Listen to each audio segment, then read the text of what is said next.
യേശുവിൽ സ്നേഹം നിറഞ്ഞ പ്രിയ സഹോദരി സഹോദരങ്ങളെ,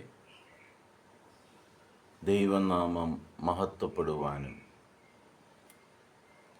ദൈവവചനം ഗ്രഹിക്കുവാനും ദൈവം നമ്മളെ പേര് ചൊല്ലി കൈപിടിച്ചുയർത്തിയതിന് ആ ദൈവത്തിന് കോടാനുകോടി നന്ദി അർപ്പിച്ച് ഈ ദിവസം ദൈവത്തോടൊപ്പമായിരിക്കുവാൻ നമുക്ക് പ്രാർത്ഥിക്കാം. ഇന്ന് നമ്മൾ ശ്രവിക്കുന്ന തിരുവചന ഭാഗം എസെക്കിയേൽ ദീർഘദർശിയുടെ പുസ്തകം 35-ാം അധ്യായം 15-ഉം 16-ഉം തിരുവചനങ്ങൾ. ദൈവമായ കർത്താവ് അരുളി ചെയ്യുന്നു, ഞാൻ തന്നെ എൻ്റെ ആടുകളെ മേയ്ക്കും, ഞാൻ അവയ്ക്ക് വിശ്രമസ്ഥലം നൽകും. നഷ്ടപ്പെട്ടതിനെ ഞാൻ അന്വേഷിക്കും, വഴിതെറ്റിപ്പോയതിനെ ഞാൻ തിരികെ കൊണ്ടുവരും, മുറിവേറ്റതിന് ഞാൻ വച്ചുകെട്ടും, ബലഹീനമായതിനെ ഞാൻ ശക്തിപ്പെടുത്തും, കൊഴുത്തതിനെയും ശക്തിയുള്ളതിനെയും ഞാൻ സംരക്ഷിക്കും, നീതിപൂർവം ഞാൻ അവയെ പോറ്റും.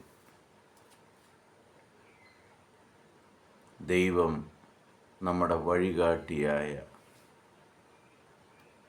നമ്മളെ നേരെ നടത്തുന്ന ഒരു ആട്ടിടയനാണ് എന്ന് എസെക്കിയേൽ പ്രവാചകനിലൂടെ കർത്താവ് നമ്മളോട് പറഞ്ഞു തരികയാണ്. വെറും ഒരു ആട്ടിടയനല്ല, കൂടെ നിന്ന് പരിപാലിക്കുന്ന സ്നേഹനിധിയായ ഒരാട്ടിടയനാണ് എന്ന് വ്യക്തമായിട്ട് പറഞ്ഞു തരുന്നുണ്ട്.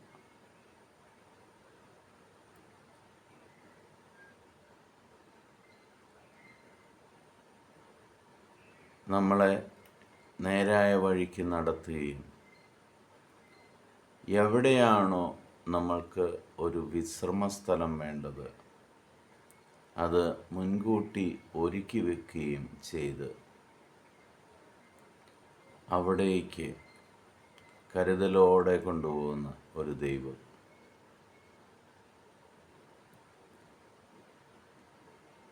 ആ യാത്രയിലാണ് നമ്മൾ ഓരോരുത്തരും. നമുക്കിപ്പം കിട്ടിയിരിക്കുന്ന എല്ലാ അനുഗ്രഹങ്ങളും ആ ദൈവം നമ്മൾക്ക് ഒരുക്കി തന്നതാണ്. നമ്മുടെ മിടുക്കോ കഴിവുകളോ ഒന്നും കൊണ്ടും നമ്മളുണ്ടാക്കിയതല്ല. ദൈവാനുഗ്രഹത്താൽ, ദൈവകൃപയാൽ നിങ്ങൾക്ക് ലഭിച്ചതാണ്. ആട്ടിടയൻ അറിഞ്ഞു തന്നെ നമുക്ക് തന്നതാണ്. ആ ആടുകളുടെ കൂട്ടത്തിൽ ശക്തിയുള്ളവനും കാണും, കൊഴുത്തതും കാണും, തീരെ ബലഹീനനായതും കാണും. എല്ലാത്തിനെയും ദൈവമായ കർത്താവ് സംരക്ഷിക്കുന്നു. ഈ ലോകത്തിലേക്ക് നമ്മൾ നോക്കിയാൽ പാവപ്പെട്ടവനും കാണും, പണക്കാരനും കാണും. എല്ലാവരെയും പരിപാലിക്കുന്നത് ആ ദൈവമായ കർത്താവാണ്. വേർവ്യത്യാസമില്ലാതെയാണ് ദൈവം ആടുകളെ പരിപാലിച്ചു കൊണ്ടുപോകുന്നത്.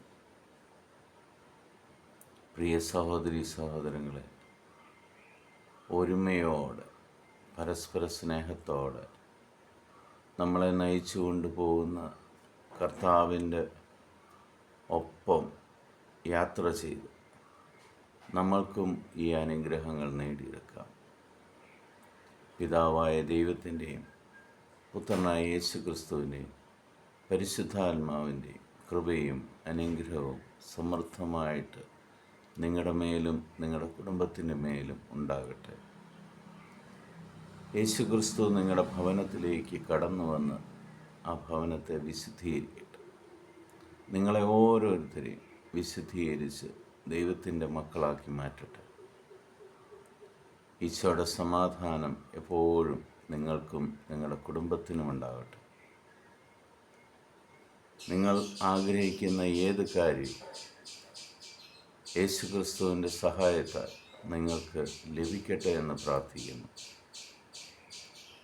പരസ്പരം കൂട്ടായ്മയിലും ഒത്തൊരുമിച്ചും ഈശോയോടൊപ്പം നമുക്ക് മുന്നോട്ടുള്ള ഓരോ നിമിഷങ്ങളും യാത്ര ചെയ്യും. ദൈവം നിങ്ങളെ സമൃദ്ധമായിട്ട് അനുഗ്രഹിക്കട്ടെ. ഈശോ മിശിഹായ്ക്ക് സ്തുതിയായിരിക്കട്ടെ.